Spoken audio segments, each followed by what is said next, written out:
sometimes we want to make a worksheet for the students and make it real clear where we want them to fill in the information and what we want them to fill in. So we just simply use a Google Doc and we create tables. So you can see here's a sample here, and there's 2 boxes to fill in on the top, 2 boxes to fill in for question number 1, the longer box to fill in because I want a short answer here. I want to have this country labeled, solving math equations using the equation toolbar, listing and briefly explaining, and then conjugating verbs. So this is actually quite easily done. We simply go to our Google Drive, go to New, click on a new Google Doc,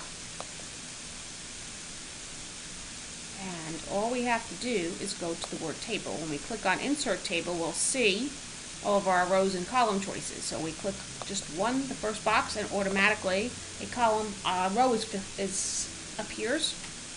And if we want to color in that row to make it real clear we want the students to fill in, we go to Table Properties and we choose a color. I always choose a consistent color throughout the document. So that would be room for a student to type a question. If I want another question and I want to have multiple boxes like I did for the name and the date, I would just choose 2 across. So now I have 2 boxes, and again I'm going to highlight those 2 boxes. I'm going to go to Table Properties. I'm going to make it yellow.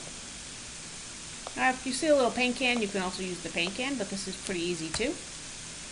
If I want to make more, I'm going to have 3 down and 2 across. I'm going to make them yellow by going to Table Properties.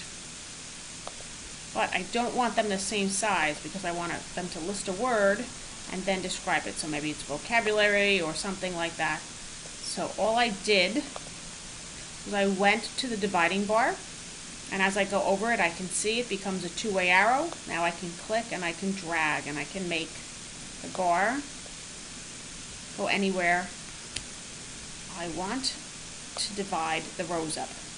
So here we are equal, here we are shorter on the second and shorter on the first. So you might want to put the definition, the word, and the definition. Alright, so let's go back to the sample I created. We'll see a couple of differences here. So what you would do is you would share this with your students, a copy for each student, or you could push it out right through the classroom, and then when the student gets it, they're just going to complete the assignment. So when the students get the document, they just open it up and they just literally fill in the blanks. Put in the date, whatever you want them to fill in. You tell them make sure they fill in all the yellow areas or the green areas, whatever color. Put in the answer to the different questions. Then this is a short answer, so I made the box a little larger to convey the message that I wanted, more than just a 1-word answer. But you can notice as you type and as they get to the next line, the box will grow with whatever they want. So you don't have to make it a certain amount of lines. Automatically the box will grow. Now this one here, where I want them to label the countries, is actually a drawing. So if I double click in this box, it's going to bring me to the drawing part, and I already put the map in there. So what will happen is the students will then use the tools, and they can use line tools to point things out, which of course they can change colors of any of those things, and different types of lines. Oops, and then I got another one because I didn't put it back. Say I want to label here. Oops. And then to add text, I would just click on the text box and then type the name of the country. Make sure I'm pointing it in the right direction. Move this up here. Make this smaller so I can reach the arrow. And I want to point it to here. And so on. You get the idea. They could label all the countries, and what they do when they're done labeling it is they'll click on Save and Close, and you'll see everything they added, all the annotations, came with them into this document, into this part of the document. Now there's also a math equation toolbar, so for the math teachers, and you probably can think of better ways than I can to use this. So what I have right now, I'm at View, and I have Show Equation Toolbar highlighted so it's there. Right now it's not there. But I created this equation with that toolbar. So again, go to View, show that equation toolbar, and now we'll see it. So you go to New Equation, and then you can actually use all of these different mathematical symbols, and you can add the equation for the students to answer and then work out. So again, I think you'll be able to figure out many more things to do with this than I will. Another nice way to present the information and to make sure you get the answers that you want. Let's take a look at this question.